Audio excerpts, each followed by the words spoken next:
This episode brought to you by Factor, America's #1 ready-to-eat meal kit.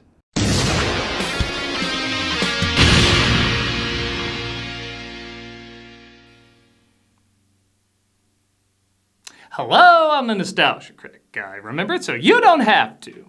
This year we lost an actor who definitely left an impact on film. Whether it was intense drama or silly comedy, Val Kilmer always gave his unique stamp on any role. So, in honor of his memory, I wanted to review the film that had his most iconic role. Oh, I did already. Well, let's look at another iconic character he played. Oh, I did that too. I think we made enough volleyball jokes. Yeah, I want a movie I could be kinder to him in. Christ, he was in that? What about Willow? We done Willow? I like Willow, let's do Willow.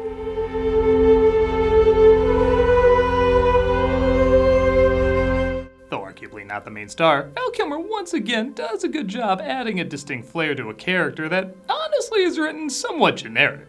In fact, to be honest, Willow underperformed at the box office because many people at the time did see it as a little generic. What makes it stand out in my opinion though is its atmosphere and its main actors. Released in 1988, directed by Ron Howard and conceived by George Lucas, everyone thought this was going to be a smash hit. But while it by no means bombed, it certainly didn't pull in the numbers it was hoping for. Possibly due to mixed critical reactions or the release of other big anticipated hits. However, the film did have a healthy life on TV and home video, and years later, it is still being talked about. So what is it about this film that still keeps people's interest, even though it failed to get people's interest in the past? Well, let's examine further. Let's take a look at this 80s fantasy before Hollywood tries to reboot it. All right, they did. Actually, I think I saw a clip of it. It's pretty good. It's Val Kilmer. Are you gonna finish that tiramisu? Let's take a look at Willow. The film opens with Lucas's favorite trope, bombarding you with exposition. As it is said, a child would be born to take down the evil queen. And seeing how Lucas's other favorite trope is Jesus symbolism, the evil ruler tries to destroy every newborn pregnancy. She bears the mark. They're going to kill her! The baby is taken away in secret. Great security in this place. As the credits roll, and Christ! Is this whole film just with the baby hallucinated before she froze to death? How the hell do they survive this? She's chased down by the DDROUS, dogs dressed as ruins of unusual size. And okay, is this Jesus or Moses? I need to know what testament we're stealing from. The baby drifts to a village with little people called Nelwins, and is discovered by our title character, Willow, played by Warwick Davis. Looks like a daikini baby. Daikinis are big. Giants who live far away. Despite being in films before, this was easily the flick that made Warwick Davis a star. Honestly, it's kind of cool knowing that Lucas used little people to play the usual role of little creatures and, yeah, let's face it, sometimes props. But he saw the talent in them and said, I'm gonna give you your own goddamn movie. And it probably goes without saying, but Warwick Davis is wonderful in this role, bringing an incredibly likable and believable humanity to the character. We'll push it downstream and forget we ever saw it.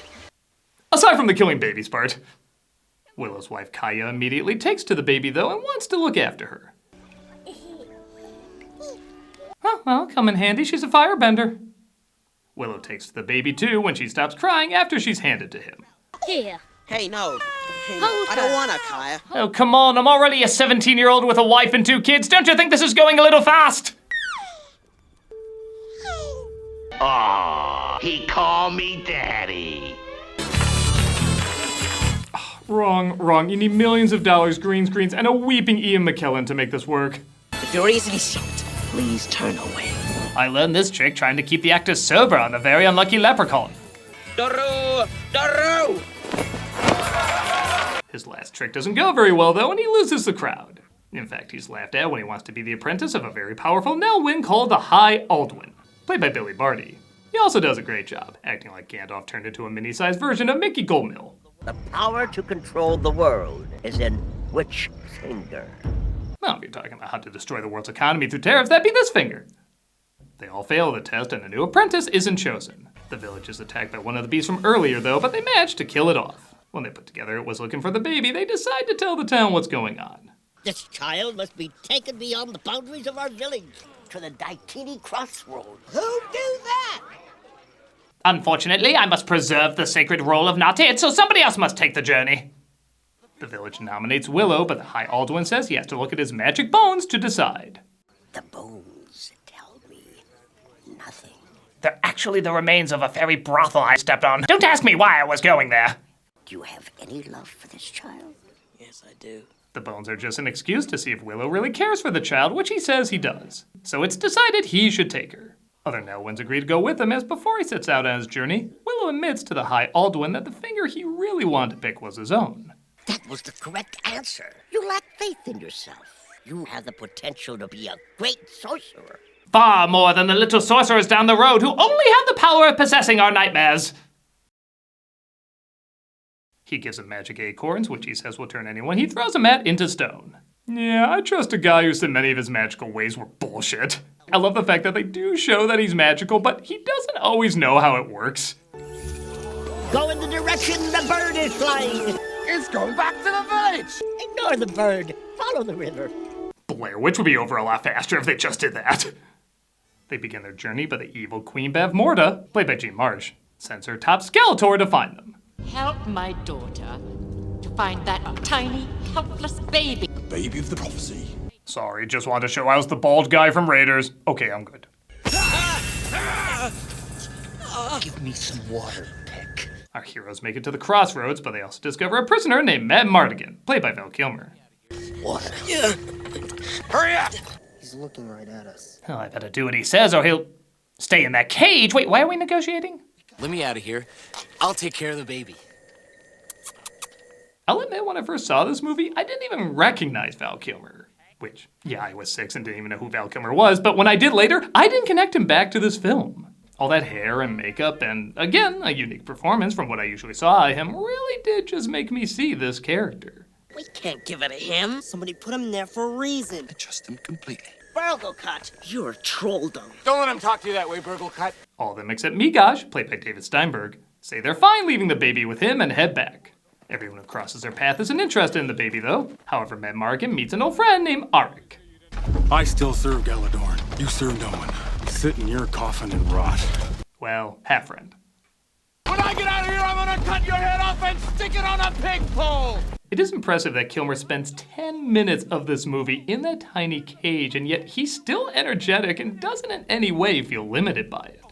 Let me out of here. I'll take care of the baby, I swear. Let me borrow that spear just for a minute. Johnny Depp is watching this thinking, hey, I can take this and push it too tiresome. You want to go back to your families. I want out of this cage. Let me take care of that baby. I'll look after her like she was my own. He manages to convince him he wants to look after the baby, and he ventures forth to... I guess he never said where he lived or where he was going. Nah, well, I'm sure it was still a wise choice. I stole the baby! I stole the baby! Why do we get an image of madmartigan just tossing the baby and the bird picking it up midair? They're attacked by creatures called brownies, which I think you'd have to have a few in order to see. And the Gulliver travels them in effects that, okay, are a little obvious, but for 1988 are still pretty damn impressive. Welcome to my kingdom. They're approached by a mysterious force named, yeah, my dyslexic ass isn't pronouncing that, I'm calling her Cheryl, who says the baby's name is Alora and she must be taken to a sorceress who will take her to a good king and queen. Why can't she take her instead of Willow? Pretty... Willow says he needs to go on this mission alone and sends Migosh home. 2 of the brownies accompany him, though, one of them played by Kevin Pollak, but they don't seem to be welcomed in many places. Get out of here, Peck! Get out of here, I cook you! We already got fresh hobbit on the stove. The brownies fight over a love potion the fairies gave them, and yeah, you're gonna wish Migosh was the companion who stuck around. Your eyes. I have to kiss you. Imagine what the children will look like. Millions will be erotically confused. Maybe this is why I was extradited from the borrowers. My husband's coming! How do I look? Cover your face! Not you. Wow, he really was Johnny Depp before Johnny Depp. This is my husband, Lug. Big husband. I like a woman with an 11 p.m. shadow. You! Are you the mother of that child? They're approached by the Queen's men led by her daughter Sorsha, played by Joanne Whalley. And I think this moment is supposed to be serious, but man, does it make me laugh. Let me see it. No, don't let her. Could the staging be a little less Muppet Show? They manage to escape, though, and outrun the soldiers. You better clear out, Willow, before those troops come back.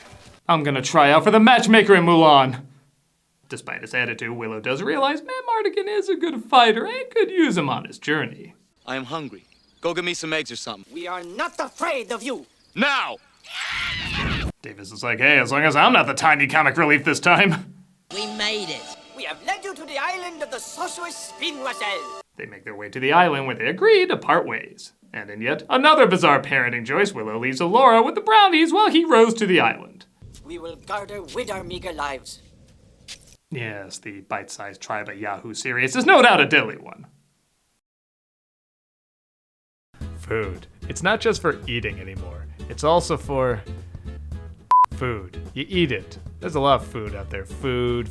That's not food, at least I hope not. But you know what's tough? Eating good food that's good for you. Well, you beautiful banana bread, eating well has never been easier. With 2-minute meals from Factor. Just heat up and enjoy so you can have more time to do what you want. You know what I want?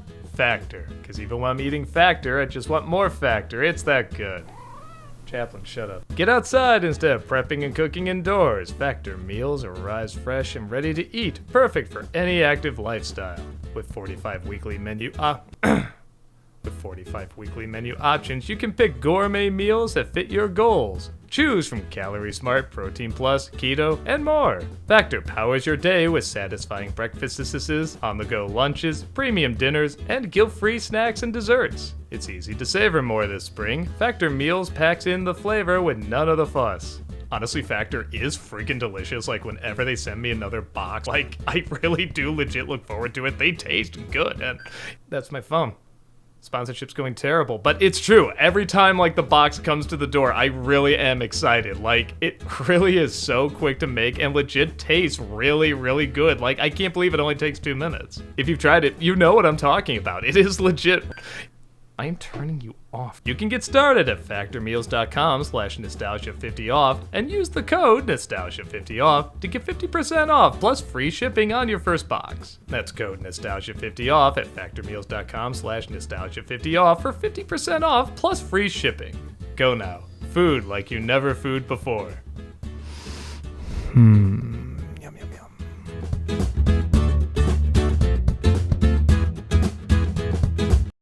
He's somewhat let down when he finds the great sorceress named Finn Rizal, played by Patricia Hayes, is actually a wombat. I've come to find the great sorceress. That's me, I'm Roselle. This can't be right. Judge me by my singing horse effects from Three Amigos, do you? She says the evil queen transformed her, and hey, our fellowship can be even more adorable. Why not invite her along? However, it looks like madmartigan is captured again. Lose your skirt? Still got what counts. Not for long. I swear, every time he's caught, it looks more and more like an OnlyFans request form. And our heroes are once again taken prisoner.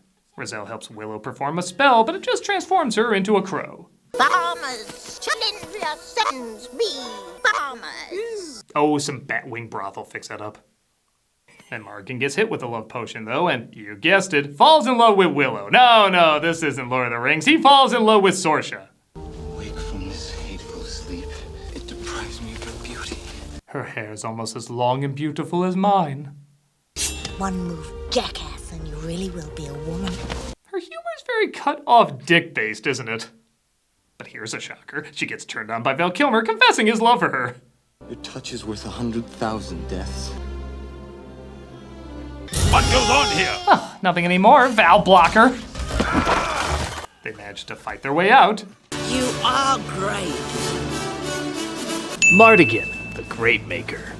And they end up going shield sledding. Oh no, one of Willow's spells turned him into an Annabelle doll. Madmartigan falls off, Willow crashes into a village and... Okay, I know the type of film I'm watching, but whenever this scene plays... Well, Mr. Chairman, it's just that most of the members in Staffordshire feel the whole thing's a bit silly.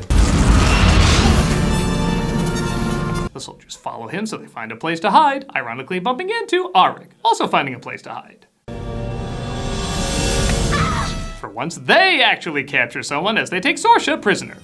You said you loved me because I'm your sun, your moon, your starlit sky. Oh my god, did I say that? I'm falling in love with myself. I will say for such a bizarre setup, these two do surprisingly have chemistry. It's one of the few times a couple both loving and hating each other actually kind of works. It feels under the spell most of the time that get old, but it wears off and he isn't sure if it's still in his system. That combined with Sorcha's mixed feelings about her mother does make this weirdly believable and fun to watch. Madmartigan, come on! She gets away though, however our heroes make it to the king and queen. But they discover everyone is frozen today. Yeah, you get it. Willow tries using his magic again, but turns Roselle into a goat. Willow! You idiot! Oh gee, I'm sorry, can you hold these acorns? Ah! The army approaches, and I love the fact that what stops them is literally just locking the door. That is just so basic. The aliens from Signs are like, yeah, now try being allergic to water as well. Not so easy, is it? It looks like there's trolls in the castle too. Not the best effect. It looks like the Land of the Lost Monkey got jizzed on by Ivan Ooze. But Willow.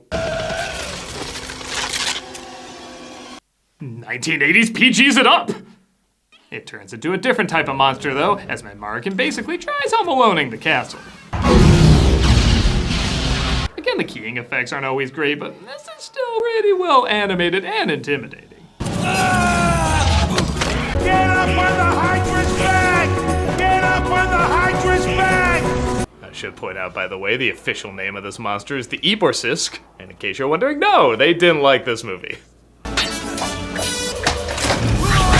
There is something really funny about these two fighting this whole army off, just both being really clever and really stupid at the same time. Quiet, or I'll turn you into a suitcase! Who does that cabbage think he is? Sorcha finally decides, screw it, she'll be his Huckleberry. He stabs the beast in its head, causing its head to blow up. We don't know the anatomy of this thing, maybe it's how it works. But the general takes Elora. Or this Raggedy Ann doll standing in for Elora. Elora's gone. I've taken her. Oh, I can't help but feel partly responsible for this. Prepare for the ritual! Elora's taken to the queen, but our heroes, along with Arwig's army, are following close by. You're pigs! You're all pigs! Okay, we're already snickering turning the army into Oscar Mayer. Do we really need the snorting to make it goofier? Yes, we do.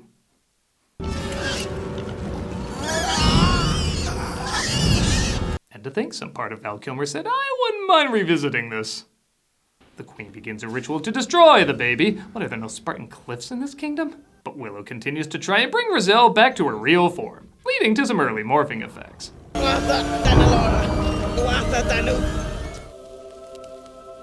Ooh, it turned you into the lady from The Shining. She transforms the army back to human and they try to figure out a way into the castle.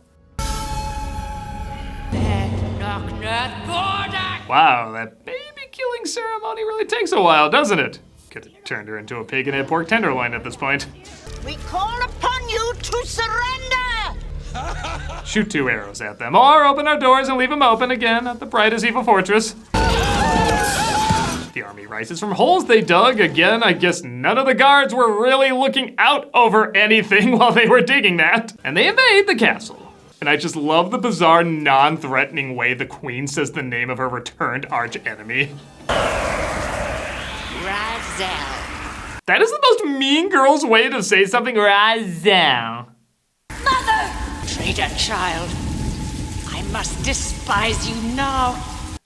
That's also kind of a Mean Girls phrase. I must despise you now. Your powers have gained in strength, Roselle. No, I really should get one of my other heads to deal with this. Ha! You thought you could interrupt the mere 12 hours left of me killing this baby? Willow rushes in to help as the general kills off Arwig.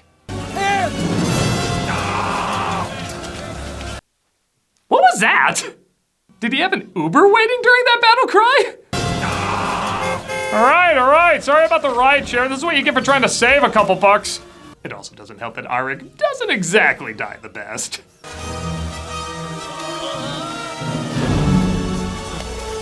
Thank you, acting school of 5-year-old Judy Hopps.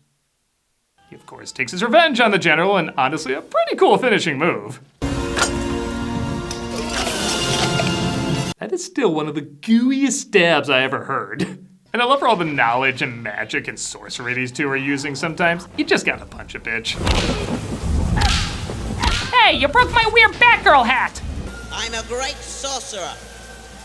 Willow uses the magic acorns on her that start to work but then suddenly fizzle. And I know this wasn't a thing yet, but this was pretty damn close. Is that the extent of your powers, little one? Does any of what this character built up have a payoff? He uses one of his magic tricks to fool her, making her think he made the baby vanish. This causes her to lose her balance and send herself into the netherworld. A little forced, but I like the idea of him using a magic trick to fool a powerful sorcerer. It's a solid idea.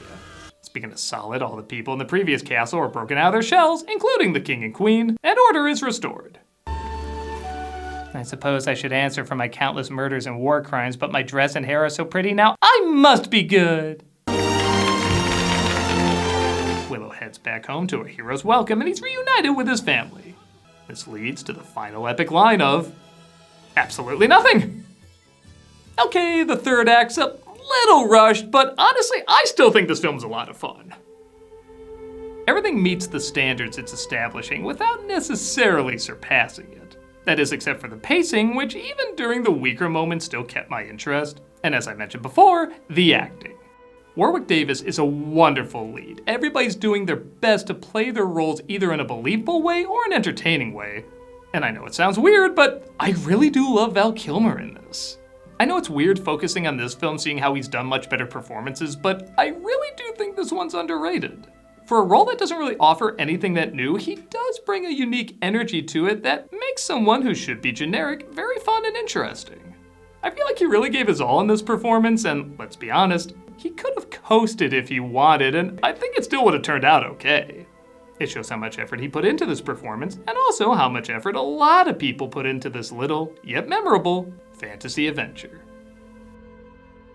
I'm a Nostalgia Critic guy, remember, so you don't have to. Razzle.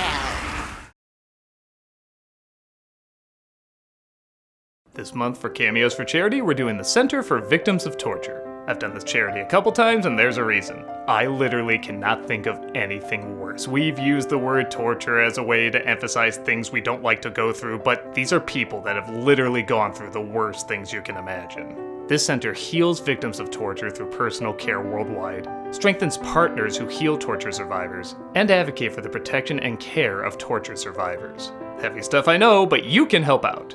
If you want a cameo of me saying happy birthday or good luck or whatever, click on the link below and be giving to a good cause. If you're like, nah, you suck, consider checking out this charity anyway. They're wonderful people doing wonderful work, and you can play a big part in helping with the healing.